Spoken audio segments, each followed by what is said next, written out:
Hello and welcome. Today we will discuss about third generation of World Wide Web. तो आइए start करते हैं आज का डिस्कशन। देखिए आज का जो हमारा डिस्कशन रहेगा हम उसमें देखेंगे what is world wide web, क्या होती है वर्ल्ड वाइड वेब। फिर हम देखेंगे इसमें कि वेब और इंटरनेट में क्या फ़र्क है। उसके बाद हम देखेंगे इवोल्यूशन कि किस तरीके से वेब 1.0 आई, उसमें क्या फीचर्स थे। फिर उसके बाद वेब 2.0 आई, उसमें क्या फीचर्स थे। फिर उसके बाद वेब 3.0 अभी अबाउट टू लॉन्च है, उसमें क्या क्या फीचर्स होंगे, क्या क्या एडवांस टेक्नोलॉजी होगी, वो देखने वाले हैं।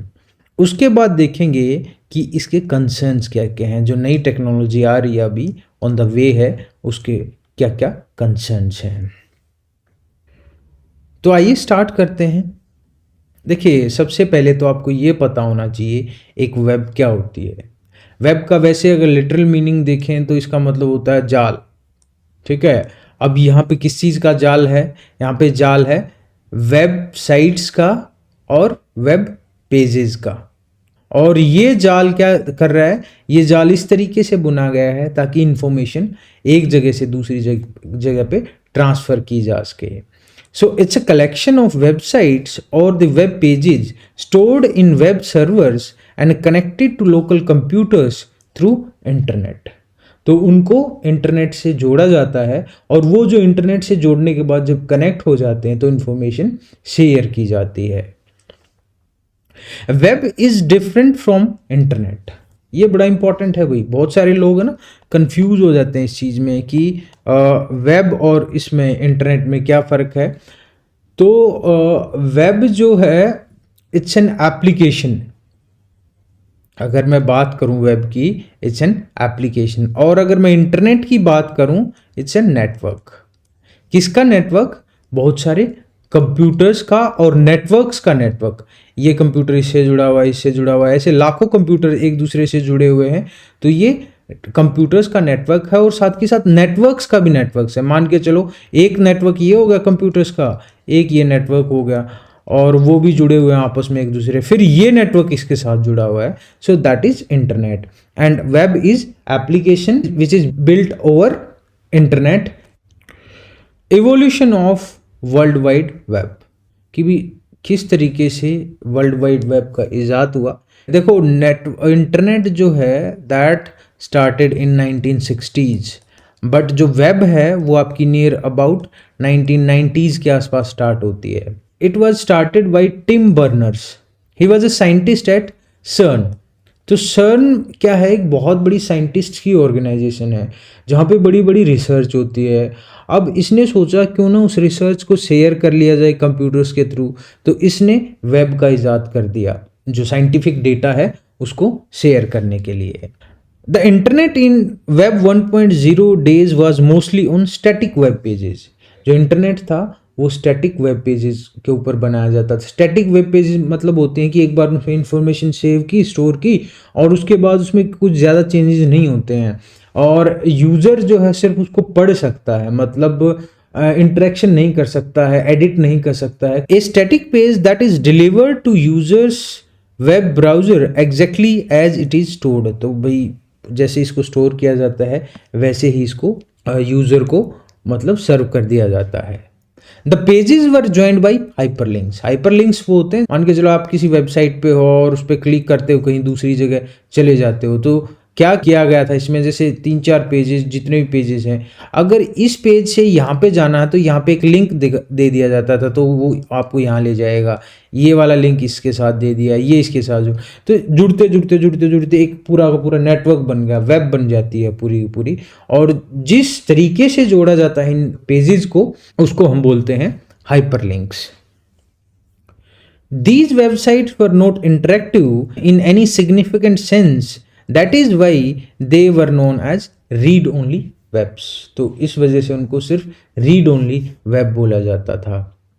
There were only few content creators in web 1.0 version. मतलब पहले वाला जो वर्जन था वेब का उसमें बहुत ही कम कंटेंट क्रिएटर्स होते थे और वो भी ज़्यादातर टेक्निकल लोग होते थे, कॉमन मैन के बस की बात नहीं थी। आज कॉमन मैन जो है कंटेंट क्रिएशन कर सकता है। फॉर एग्जांपल आप इंस्टाग्राम पे रील बनाते हो या फेसबुक पे कोई पोस्ट लिखते हो, दैट इज़ कंटेंट क्रिएशन। उस टाइम पे पॉसिबल नहीं था, यूज़र आएगा सिर्फ रीड करेगा और चला जाएगा।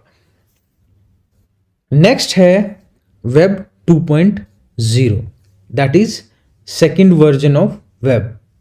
It came into existence in late 1990s और अर्ली 2000, लगभग 2004 के आसपास सेकेंड वर्जन आता है वेब का। क्या खास बात थी इसमें? That it evolved from read only to read and write web. यहाँ पे जो यूज़र है वो सिर्फ ऐसे आंखें फाड़ के उसको पढ़ नहीं रहा है, यहाँ पे वो इंटरेक्ट भी कर रहा है। फॉर एग्जाम्पल आप फेसबुक का जब इस्तेमाल करते हो, कमेंट कर सकते हो, लाइक कर सकते हो, यूट्यूब के जो वीडियोस क्रिएट होते हैं एक दूसरे के कमेंट को रिप्लाई कर सकते हो, तो ये क्या है, इंटरेक्शन हो रहा है। यहाँ पे ये खास बात थी जो सेकेंड वर्जन है वेब का, उसके अंदर। The information shared here is a two way street. It provides richer and interactive user experience. बिल्कुल सही बात है। The Web 2.0 is also called as participative social web because जो यूजर है वो भी पार्टिसिपेट कर रहा है। एग्जाम्पल जैसे मैंने अभी आपको बताया फेसबुक, यूट्यूब वगैरह। In web 2.0 one does not have to be developer to participate in the process of creation. मतलब आपको टेक्निकल नॉलेज होने की ज़रूरत नहीं है। आप एक गीक हो तो गीक भी यहाँ पे एक डेवलपर का काम कर सकता है। बट इसकी ना एक प्रॉब्लम है, users don't have any control even over their personal data. आपका जो डेटा है फेसबुक, इंस्टाग्राम पे, आप उसके मालिक नहीं हो। आपने गूगल किया कुछ भी, मान के चलो किसी फ़ोन के बारे में गूगल कर रहे थे, तो थोड़ी देर बाद जब कोई भी वेबसाइट खोलोगे आपकी हर वेबसाइट पे फ़ोन के रिगार्डिंग ही ऐड दिखाने लग जाएगा। तो ये क्या है कि हमारा डेटा, हमारी चॉइसेस हमारे हाथ में नहीं है, वो किसी थर्ड पार्टी के हाथ में है। और ये एक बड़ा रीज़न बना जिसकी वजह से वेब 3.0 लॉन्च हो रही है जल्दी ही। जो यूज़र है अपने डेटा का खुद मालिक होगा वो, मतलब कोई बड़ी कंपनी लाइक गूगल और फेसबुक उसके डेटा की मालिक नहीं होंगी। तो आइए देखते हैं वेब 3.0।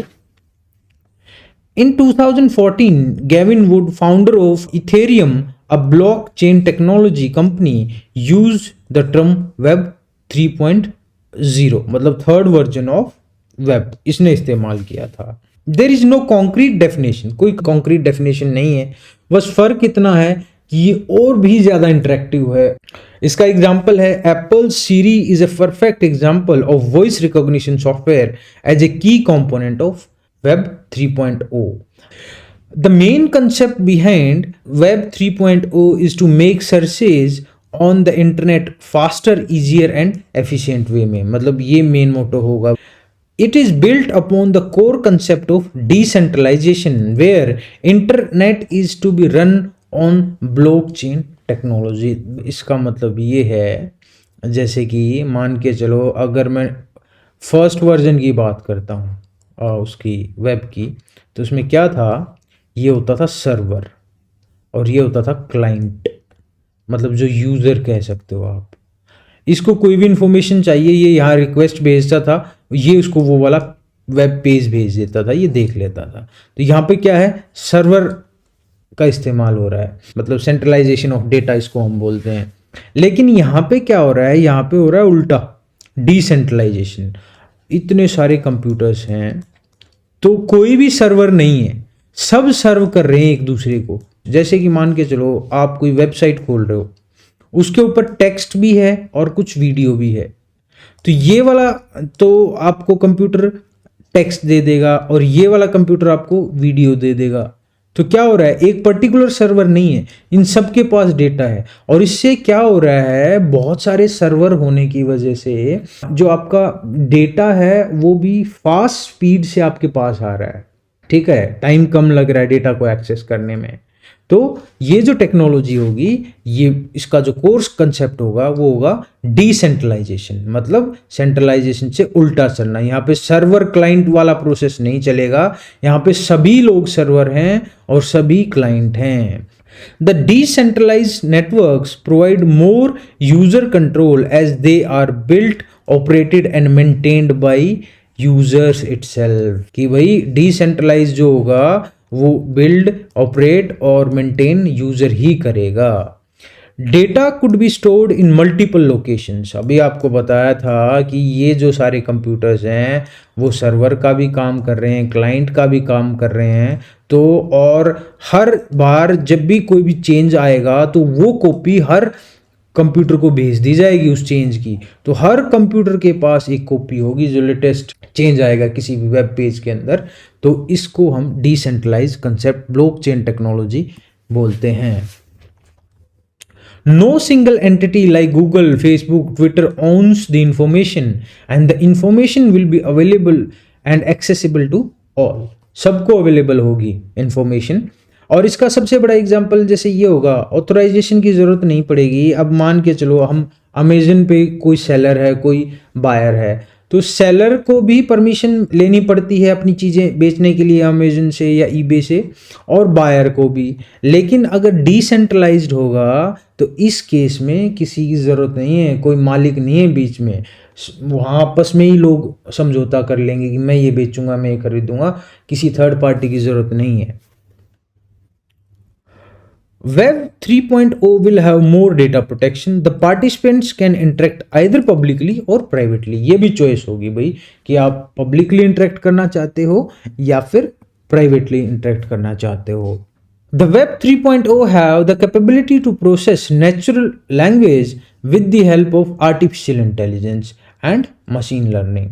मतलब इतना ज़बरदस्त होगा, अगर मान के चलो आप कुछ सर्च कर रहे हो तो जो आपको चाहिए ना वही चीज़ आपको सर्च करके दिखाएगा web server. Because of artificial intelligence की वजह से बहुत सारा डेटा प्रोसेस होगा और मशीन लर्निंग की वजह से आपके बिहेवियर को समझेगा, आपके इंटेंशंस को समझेगा और उसी हिसाब से आपको रिजल्ट दिखाएगा।